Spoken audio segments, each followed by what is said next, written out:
Playground Podcast. With me, the only man who can rock a mustache, or denim, and a philosophical treatise all at the same time. Jesse the Devil Hughes, Eagles of Death Metal. I saw this. I didn't realize that it was the 10-year mark of the Paris terrorist attacks. And that was what, November 13th, just a few days ago.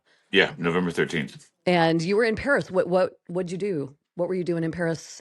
There was a major televised event that was produced by the same dude that did the opening ceremonies for the Olympics with Gojira. And I performed in front of the president and the mayor of Paris and all the survivors. And I sang "You Will Never Walk Alone" by Rodgers and Hammerstein in this beautiful arrangement of me with all of the survivors singing in chorus along with the French National Radio Choir. It was pretty epic.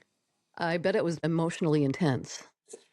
You know, there was a big concern that I wasn't going to be able to get through the song, so we pre-recorded a version of it that we could cut to in case I couldn't get through it, but I'm a pro. So, Yep. But the second I walked off the stage, as I turned around, I just collapsed into the arms of my girl and my manager. And it was one of the most exhilaratingly beautiful things I've ever been involved with. And it's the healing power of it was indescribable. I mean, and really definitely unexpected. But I like that that's how you look at it. And it was really badass even back then when you went back just a couple months later and played. that was the hardest thing I've ever done in my life. Yeah. And I I feel like wasn't that moment afraid of the bad defines, guys. I wasn't yeah, afraid of them. I was afraid. I felt like cheese in a trap. yeah. And that was the dirtiest trick that anyone could ever have pulled on me, was to make me be bait in a trap against my friends. And that's what I never ever wanted to allow for that to happen again. So I may not, it was very, very probable at that point that I was never going to get on stage again. But I started getting these letters from the French survivors, from the fans, and I call them warriors, but that were written notes like, "Please tell me you're going to come back. Please don't give up." And that was from the people that were there with me, And when I went back, people were like, "This is so brave." But really, I had security. Yeah. I had all these people around me. The ones that got into the French metro subway alone in the dark and came to the show, those are the heroes. Those are the brave ones. And if they could do it, I could do it. You can do it. Well, but I think that was a moment that really defined what rock and roll means for a lot of people. And I mean, was that you? I mean, you're looking at it as a healing moment, but even now, you've got to have something in the back of your head where you're a little freaked out. My manager and I were talking about it, and he's like, "Does this remove any weight?" And when I thought about it, no, it doesn't remove any weight. That'll never go away. And I've come to terms with that. Every day I think about it at some point in my day, and with vivid clarity. But again, this is to me, it's a lesson in how you look at things. Yeah.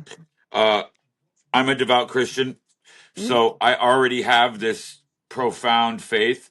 So for me, even as I was walking away from the event, I wasn't looking at it as some tragedy where I was victimized. I was looking at it like an opportunity to bear witness to the most beautiful things I'd ever seen, even though it was at great cost.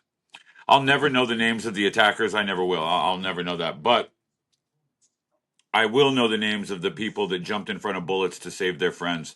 I saw some of the most intense bravery and courage and love that you could ever possibly think you could see.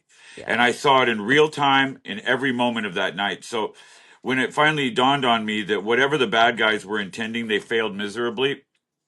And though it was at great cost, and though if it was left up to me, I wish I'd never seen any of it, but yeah.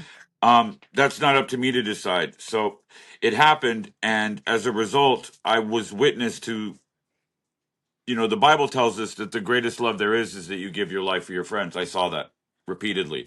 So to me, it's just an example of the glory of God, and the bad guys fail. So once I got my head around that, it started to make a lot of other things easier.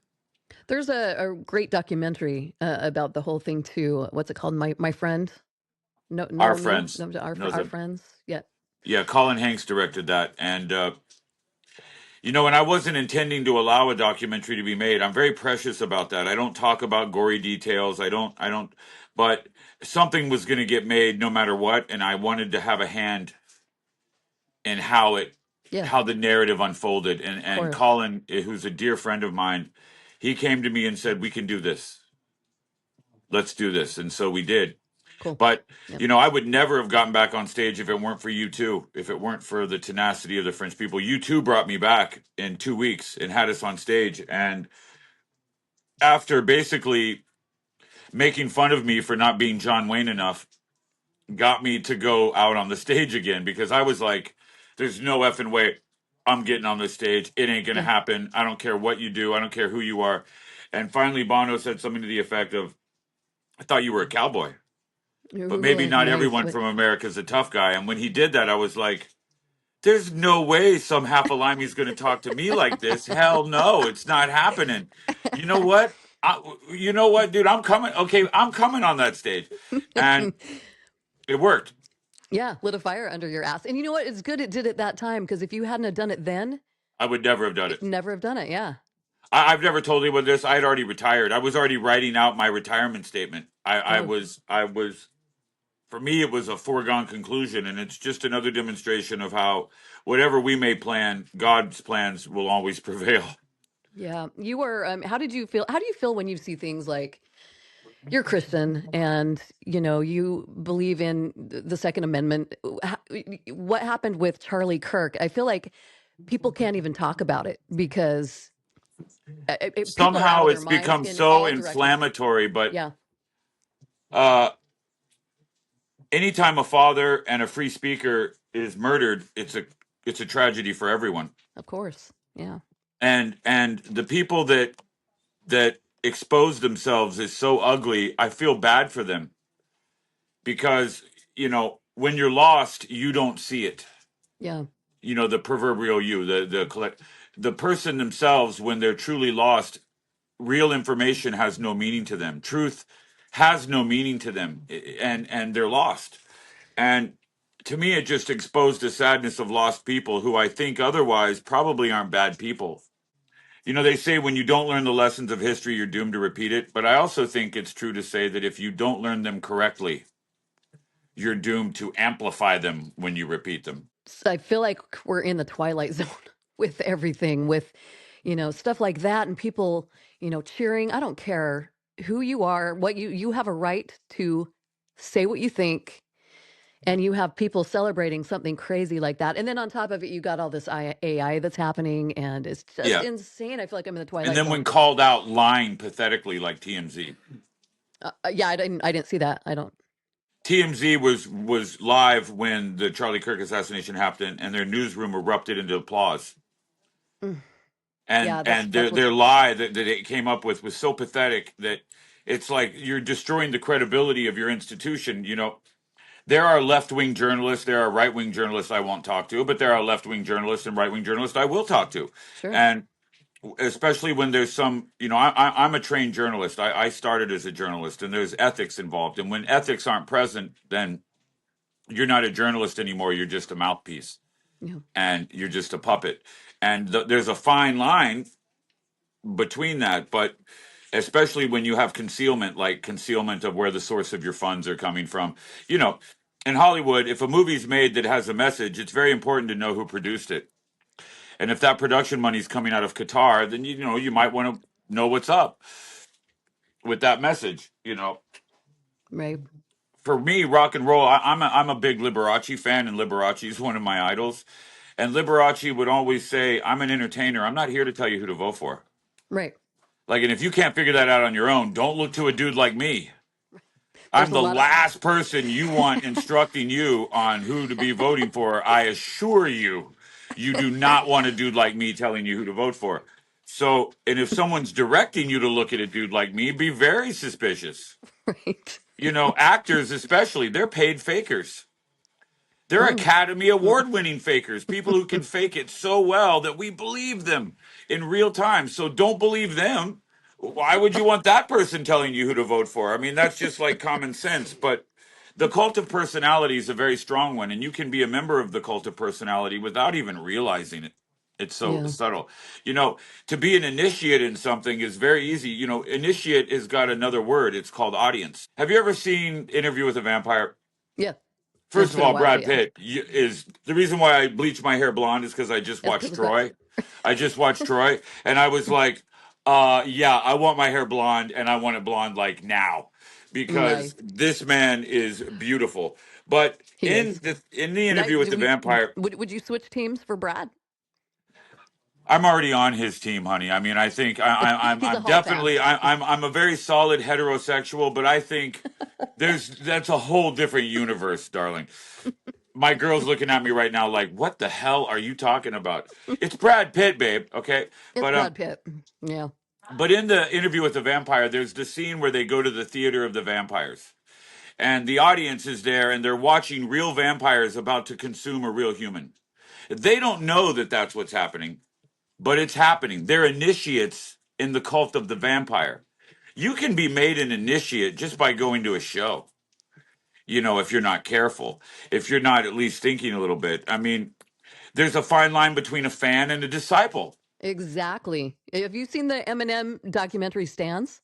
Yes, It's very much that it's that. disciples. Yeah. They're disciples. Yeah. When we were kids, the mall rats that would occupy the mall with their Smiths t-shirts, like I'm wearing, they were I have disciples one of a too. cult.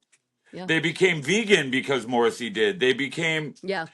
all these things. You can, if you can determine who a person's 5 favorite rock groups are, you can probably tell almost everything you need to know about them. You wouldn't even need the CIA to do a deep analysis. You could probably figure it out on the surface. But see, that's why I say you shouldn't you can be a fan. But with the Dave Grohl news, I love Dave Grohl. He's great. I had people calling me at the radio station yelling at me if I played the Foo Fighters. I'm like, knock it off. My gosh.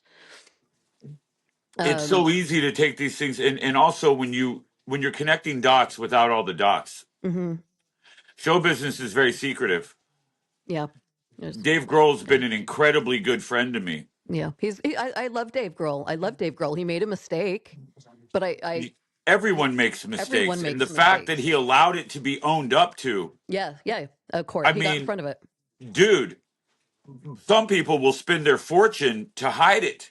Hmm. Never face it, never own it. And Amen. really, Yeah. if his wife is willing to forgive him, then who Yeah. the F are we to Right. ever second guess that? Like, Yeah. we don't know the dynamic that's going on there. I just Right. know that Dave has entertained millions upon millions of people and brought joy to their life. I mean, He's a good dude. He's out there feeding the homeless, the unhomed. I've personally been involved with him doing it. Yeah, that's cool. Um, so I that one to me was like, I remember when Bill Clinton was going through his controversy, everyone was running around saying it ain't none of our business. Suddenly it's our business now. It's like, pick a lane.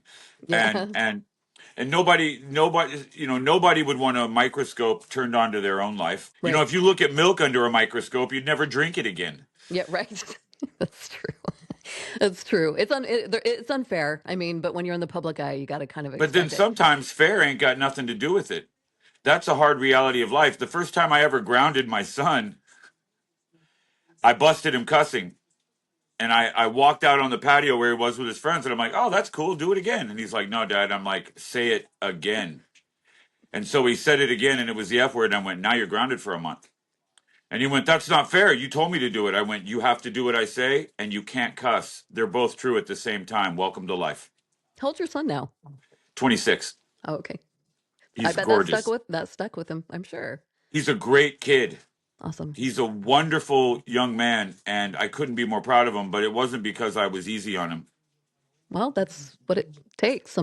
They need structure. Kids need He had to structure. earn. I didn't want my R- name to me. I wanted him to earn his name. I wanted him to earn every door that opened for him. I wanted him to know that he did it, that it Right. wasn't my name or anything like that. Because, you know, you can point to almost any one of your favorite artists. Their kids are normally effed up to the extreme, just miserable people. I did not want that for my son. So the first Yep. thing I did was I kept him out of Hollywood.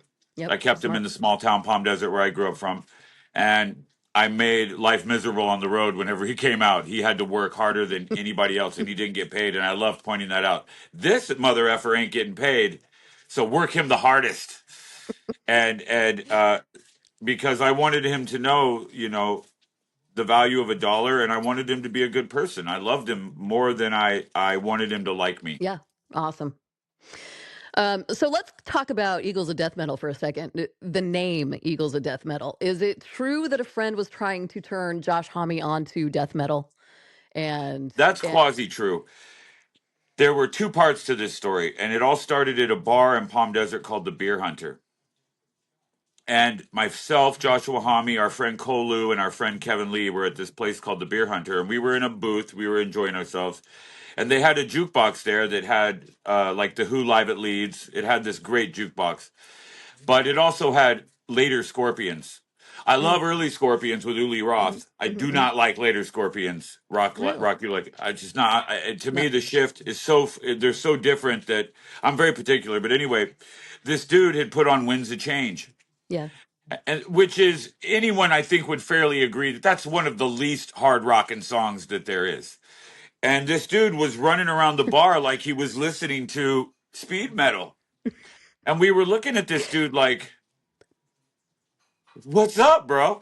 And he looked at us like, "What?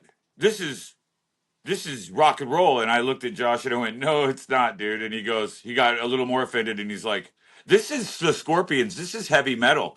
And Josh went, "No, dude, it's not." And he goes, "Dude, it's death metal."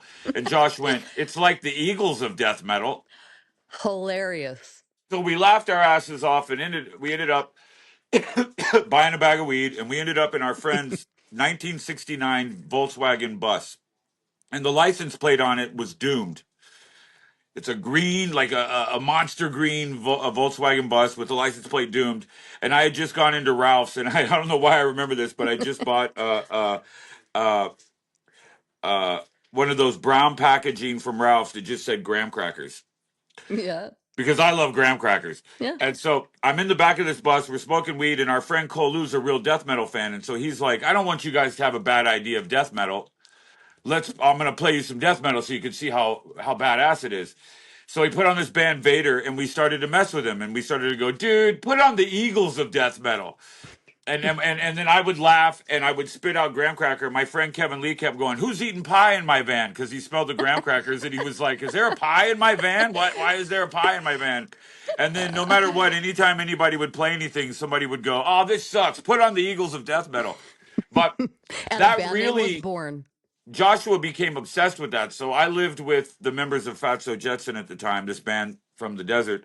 And at like 7 o'clock the following morning, my roommate Larry Lawley wakes me up and he goes, "Dude, Josh is in the foyer. You need to deal with him." And I was like, "What?" And when I got there, Josh was like, "Dude, what do you think Eagles of Death Metal would sound like?"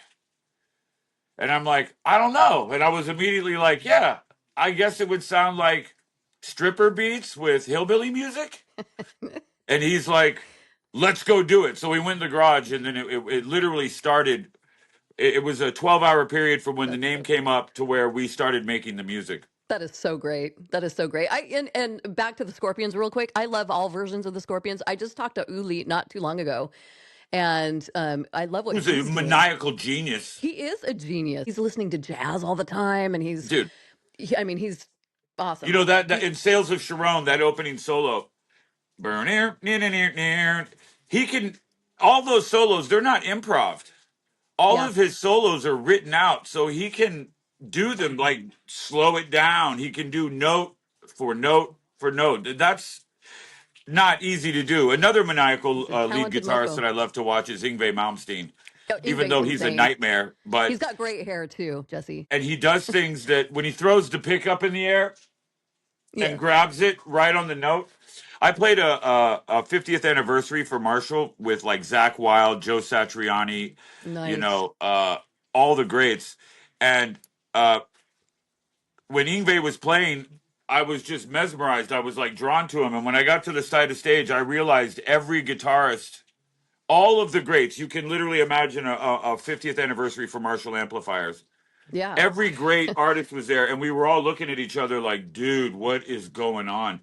You know, which is one of my favorite things within the artistic community, when there's that true love and appreciation that we have for each other, and when you see it playing out in real time. To me, that's one of the greatest benefits of membership into this club, is this beautiful artistic camaraderie that can take place behind closed doors, which it only takes place in the live music venue, which, probably getting onto another topic, which is the real reason why we need to save live music venues, is because music will Mm-hmm. die.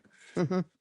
There will be Agreed. no more camaraderie. There will be no more association. And from that, there will be no more inspiration. And it will happen quickly. Especially with AI in the mix now. And did you hear the number one country song right now is an AI generated song?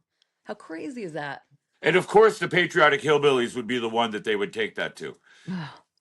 But because it's a big audience. I do think that AI is being a little more overrated, because all it is really is essentially Super Google with a really excellent Photoshop. Yeah, regurgitates crap but And my it's a lot girl, of she can nail. I'll watch those like cutesy animal AI videos that I think are real, and I'm crying. I'm like sitting, I'm like sitting on like. She's like, "What are you doing?" And I'm like, "Look at how sweet this is." She's like, "AI," and I'm like, "How did you see that?" there's a mark. Yeah, I I had didn't to learn realize. that. I had to learn that too. Yeah, normally there's a little thing at the bottom that has the letters AI in it. I didn't. Sometimes there isn't. Sometimes there Yes, isn't, or girl. there's a You get there's confused. I'm not old. I don't get confused. Get confused. Dementia. They're saying it's dementia. It's not dementia. it's not dementia. No, It's like it's Caesar's. this is an adjustment period for everybody. For We every are. technology, there's an adjustment period. Are you total side note? Because I've been totally fascinated. I'm such a geek. I'm fascinated by this 3I Atlas comet. Are you following the news on this? You mean the spaceship that's coming towards Earth? That's what the Harvard professor is trying to say. So you got him saying no, this is on this trajectory. It's got all these weird characteristics, and then you've got the NASA scientists saying no, it's a comet with it's a bunch of it's covered in ice and it's a comet. It just has Yeah, some when you unusual when you characteristics. digitally modify the image, it might look compelling. But I think we need to remember the origin and the nature of scientists like this. They're little more than carnival barkers. And in order to get money for their research, they have to be controversial. So, starting with evolutionary science. The very first evolutionary science literally did circus tours where you could come into their tent and see their crazy dinosaur bones. Yeah. So they had wild, elaborate theories, which have all basically been proven false. It's no difference for a Harvard science. So, and Harvard doesn't quite have the same weight it used to after, many recent revelations of anti-Semitism and all these things that come on. It just doesn't quite have the same bang for the buck.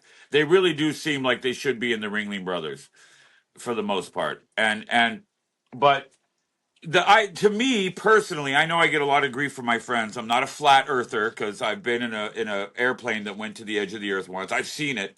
But the idea of aliens to me is so ridiculous. First of all, a superior anything doesn't hide.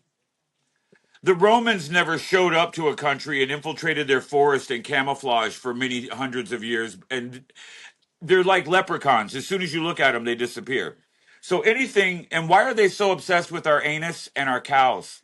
Like, I don't get it. Like, that to me seems very human, paging Dr. Freud. Like, yes, we've come all these trillions of light years and Oh we're my. just going to be obsessed with your anus and with your cows. That doesn't seem to be a suggestion that it's real. And furthermore, if you look at a star, that light's 1,000,000 years old. There's nothing that could possibly come here that we couldn't see coming 1,000,000 miles in advance. Like, I don't know. so It's a trip though. I really wanted it. I want it to be true. I want it to be that there's this alien craft coming through, building a portal, this yeah, multi-dimensional portal, so that we connect worlds. It's why wouldn't insane. they have But just built it? I don't know. Yeah, it's weird. I don't know. And what if it's Why even? wouldn't they have just built it? And why would it even be like when you see a human aircraft flying? There's no way to think that it's a natural phenomenon. Yeah, I Why don't. would anything else be different? Why would they be operating within the laws of our physics if they didn't need to? They'd be lawbreakers. Yeah, but I think that that's kind of what they're saying, because this is so weird. It's like they're. But I mean, I'm not buying into that. I'm saying it's fun. It's It entertaining to is see. fun. Yeah, But it's it's very fascinating to understand the development or the entomology of the development of aliens and our belief in them. I The mean, World's Fair, the World's Fair of 1918 had an exhibit in it which was imagining the people of the future. yeah. They will have evolved to have big heads because they'll have telepathy and they won't have the need for speech. And they'll have big eyes because they'll be underground. And then all those kids that went and saw that grew up to be science fiction writers. Yeah. Well, this Harvard professor was saying that, and this one was weird because it really gets turning into a Hollywood movie, sci-fi movie. But he's saying, well, what if it's us? What if it's our future selves? I've seen that movie. Yeah, right. It's called The Last Mimsy. I mean, I don't know. It's crazy. It's It's called fun. The Last Mimsy. And what was the one with Matthew McConaughey? Um, there was what Interstellar. Interstellar. Yeah. That's the Yes. plot of Interstellar. I Yeah. doubt anybody would have come up with that theory if they hadn't seen the movie. And since almost all alien sightings, like you crash, titanium, for example, most of the metals that were in the space program didn't even exist on Earth until the 40s. But don't you So if you think? make, let's just say you make a weather balloon or an early warning system for nuclear warfare like we employed using Yeah. weather balloons, which were incredibly sensitive microphonic systems we deep inserted into the stratosphere. If one of those came crashing down, say in New Mexico, and some basically not even high school, fifth grade educated hillbilly found it, aliens. So sometimes, I think it's normally what it looks like, unless, of course, you can't see what it looks like. Well, I mean, there's us. We have our world. Is it totally far fetched to think that there's other? No, but I don't believe in interstellar. I believe in interdimensional. Oh, okay. All right. Okay. Because I'm a Christian, the Bible is filled with science fiction Mm-hmm. style stuff. Like, for example, the Nephilim and the Cephalum. Oh, Now, if you're a yeah. The Christian, the Nephilim and the Cephalum are angels that fell and mated with humans. Oh, okay. Okay. There was a And movie it about that too. What specifically was it says called? these were the giants and the men of renown, the men of legend. It specifically says that in the Bible. So now all of a sudden, Gilgamesh could be the offspring of an angel and a human. If you believe in the Bible, however fantastic, then it all has to be true. And I try to find a way it can be true. So the Bible also says that God's world's outside of our world. Yeah. That's I mean, that's outer dimensional, that's interdimensional. And sure. so a portal, if you were an evil sorcerer or something like that, you opened up a portal through which entities could pass. I mean, in the book of Revelation, it does say that a giant army is going to come against Christ and he will lead the. I mean, if you're going to imagine how that could be true, I guess something has to open up where a Yeah. bunch of shit comes through and you got physical. So, This totally yeah, took a of course, turn. I mean, this is just funky stuff, but yeah, it's mind bending. It really. it is mind bending. But then again, to me, the Bible has some amazing passages which I really love. And one of them is what's knowledge under God is foolishness unto you. Hmm. So you can't understand me. Don't try. There's no way that our minds could We handle it. can't, Yeah. especially if we're talking about a creature that's always been and always will be. We'll never be able to see the whole thing at once. Who would have thought Because that we'd be sitting here talking about the Bible? I love it. That's so rock and roll. I mean, It's so Elvis rock made and more roll. gospel records. The king of rock and roll made more gospel records than he did rock and roll records. Okay, I want to get back to the Eagles of Death Metal for a second. You and Josh Homme is still. I mean, he's an anchor in the studio anyway. I Yeah, know he's we're got a lot still gonna going make. on We're about to make a new record. That's what I was going to ask you. Yeah, what's up? Yeah, I mean, I'll sleep when I die, and I think the fans have waited long enough. We're very fortunate that we don't really. We're a band. We're a very rare phenomenon in that we don't really need an album out to tour Yeah, like most bands, but it helps. yeah, So, yeah.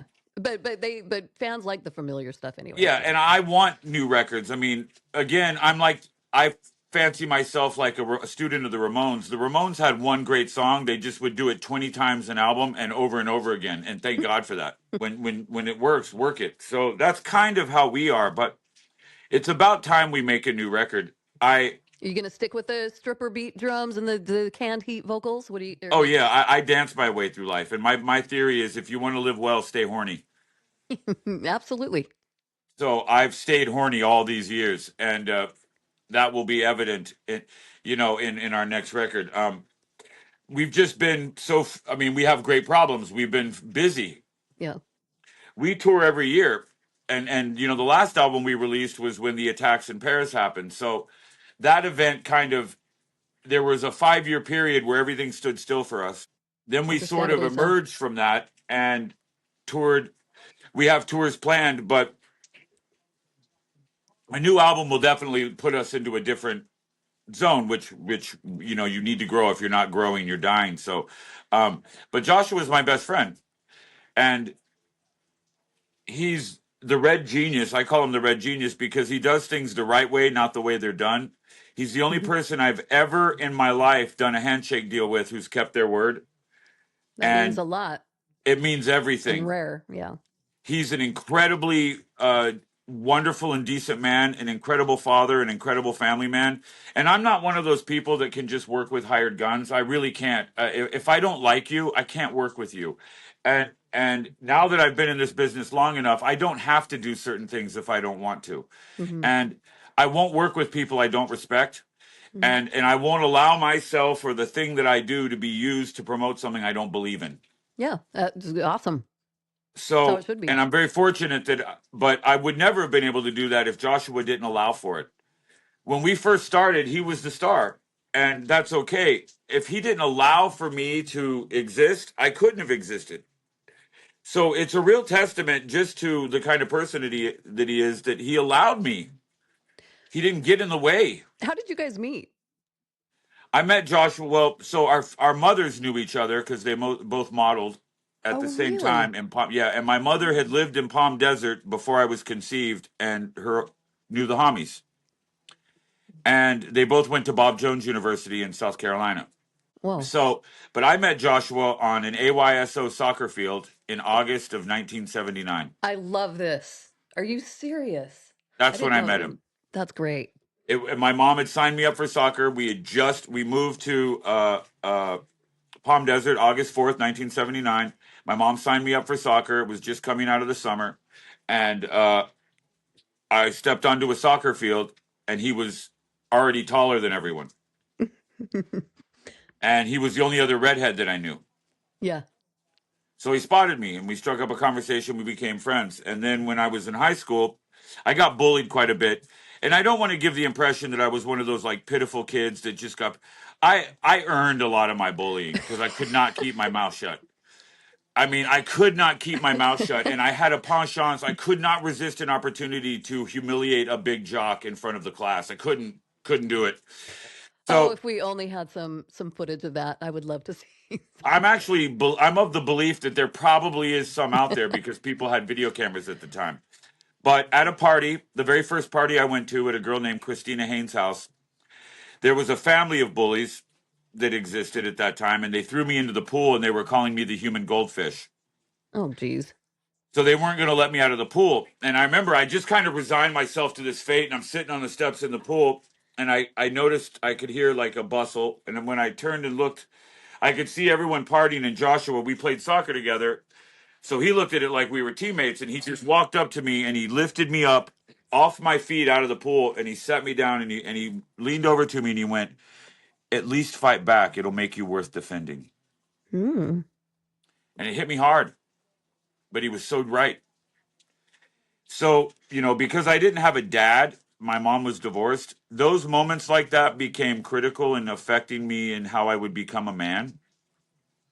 So I owe a lot to Josh, even though Yeah. he didn't realize it, even though he wasn't trying to do it. That lesson right there was like a paternal lesson all wrapped up Yeah. in one moment that would shadow the rest of my life. And I owe him a great debt of gratitude for that, because if he didn't care enough to tell me the hard truth at that moment, I might have never learned it.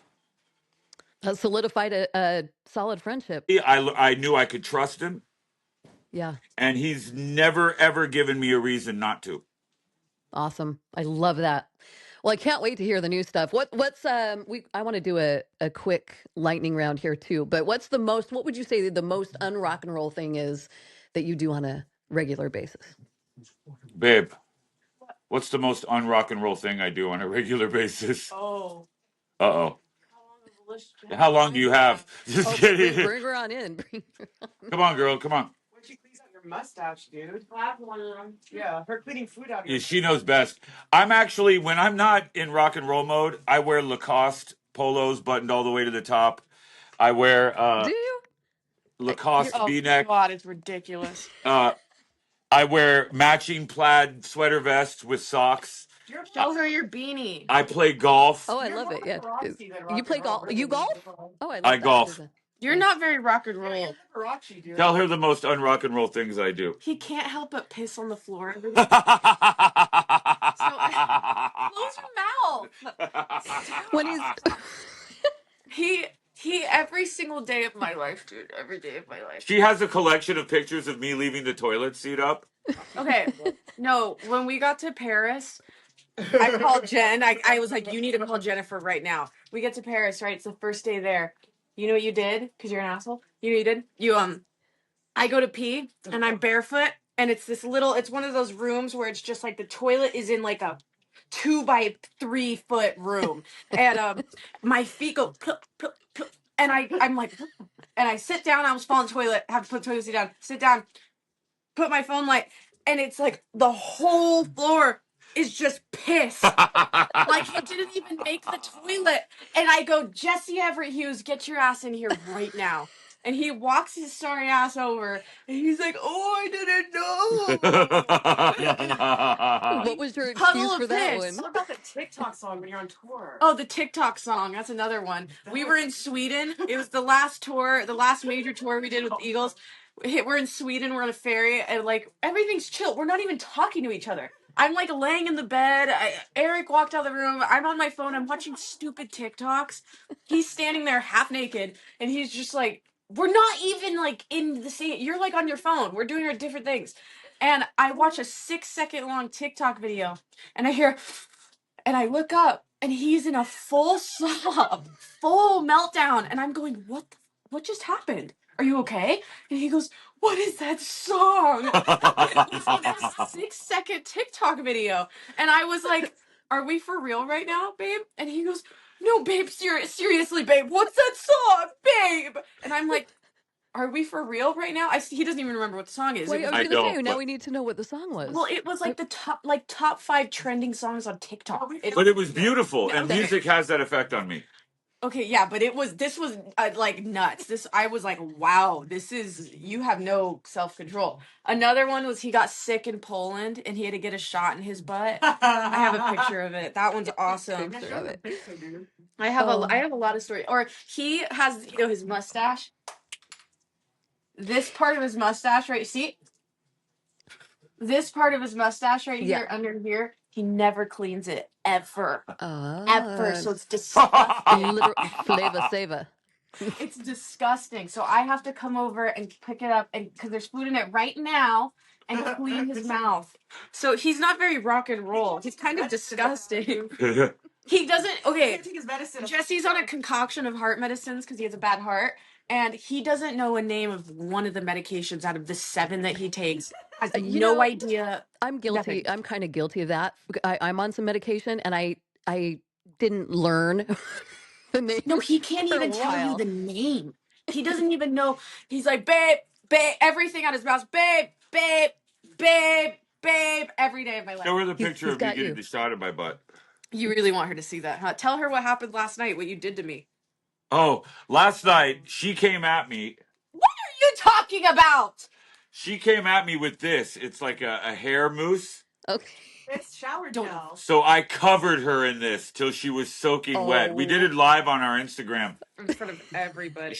I was like, okay, you want to go down this road? Okay. We're starting a podcast, and Thinking. Nice. Okay. What?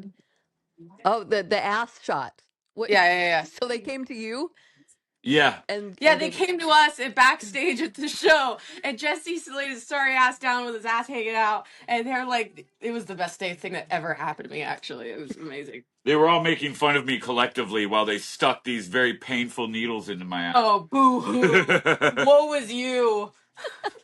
love the stories. I love.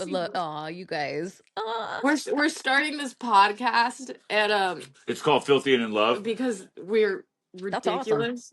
And We want you as a guest on that. Oh, you I should would come love and do to. this. I would love to. I love you guys. You guys love We this were stuff. at a Jesse was like helping out with this record. Do you remember that girl's record? Yeah. And we're sitting outside of this recording studio with these like the producer and the engineer, and we're eating all this food, and Jesse was just being a dick, and we're just bickering. We're just like this right now. We're just bickering, and for like 20 minutes, and the engineer's sitting there really quiet the majority of the time, and at the end he just goes, do you guys have a podcast? And we go, no. And he goes, you need to start a podcast right now. You guys are so entertaining. And then now we're starting a podcast. That was started. That's so It's great.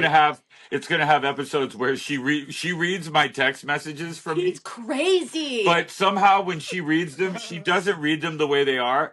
I do. I actually do. No, you That's the don't. thing about text. You don't know the tone. Okay, Yeah, but I she do. somehow figured out the tone, and it's like I suddenly become this creepy gay man. Yeah, because you are. You're a creepy gay old man. That's what you Just for are. Brad Pitt though. Just for Brad Pitt. Oh my God! Don't even get me started about Brad Pitt. We've gotten in actual arguments about like he gets defensive of Brad Pitt. You don't say anything bad about Brad Pitt. Bradley. No, okay.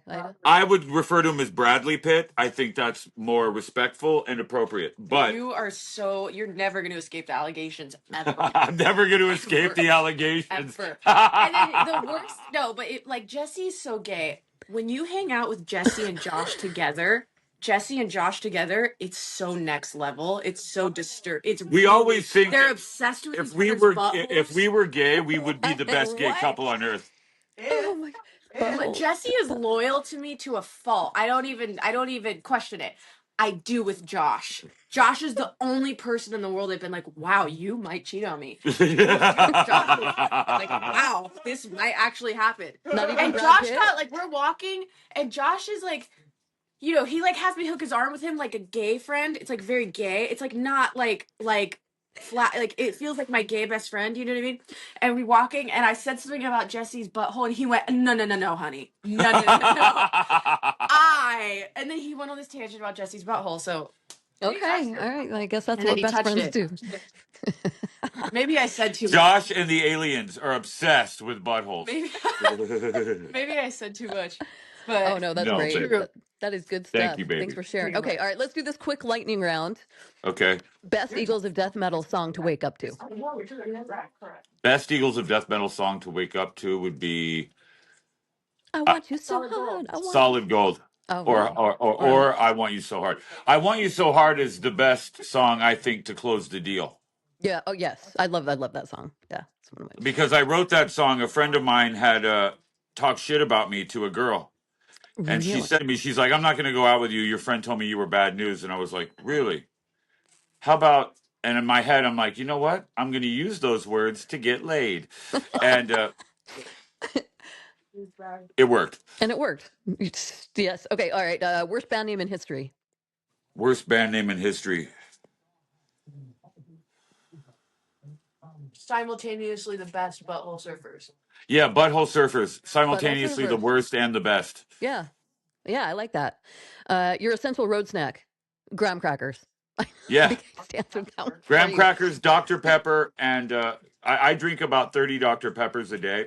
Oh, that's probably not healthy. But the oldest woman on earth drinks 15 Dr. Peppers a day. All right. So, okay. Maybe. And Warren Buffett drinks 45 Coca-Colas a day. 45? It's 40 to 45 Coca-Colas a day. A week, not a day. A day. I don't even know how you drink that much. That's impossible. A day. Overall. No, it's not that hard. 45? Yeah. Dude, there was a tour when You I would was be doing it recording Honky nonstop. Kong. I had 50 empty Dr. Pepper bottles a day in that studio. You're so lucky you're in shape and you're not like morbidly obese. It's a lot of sugar. Preservatives, baby. Preservatives. There's a lot of sugar. What about Yeah, it eat that helps. microbe? Okay, last one. How long does it take to groom that mustache? I had that on here before I Phoenix. learned that she does it for you. She does it, and it's That's your because I like it to be long. Yeah. You know, I grew the mustache after I saw Boogie Nights because I thought the character of Scotty was so awesome. The one that worked at Party Boys. And he was like, introduce her to my lap. I was like, but then when I adopted it for performance, it's because I figured if I looked like everyone's grandpa and smelled like their dad, nobody could refuse me. And every woman on earth in 1984 had the Tom Selleck poster on their wall.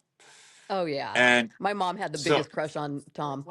The biggest. so I figured it would assist me, but the mustache kind of like once you grow one, it it owns you in reverse. Yeah. You don't grow the mustache, then it It grows grows you.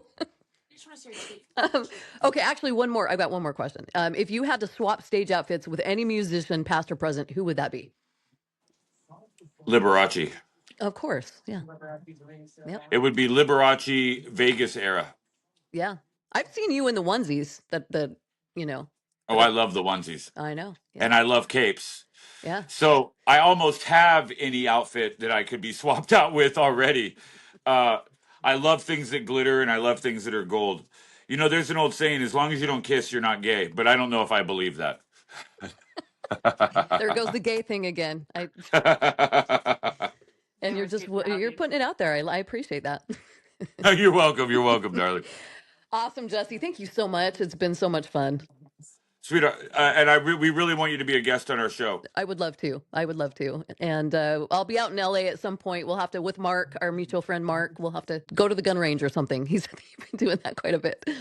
Yeah, for sure. We will go. And, you know, God made men and women, guns make them equal. The international sound, if you're not going to rape me tonight, is Ooh, well, that's a powerful one. That's why I believe in gun rights. I don't believe in gun rights because I want to be macho.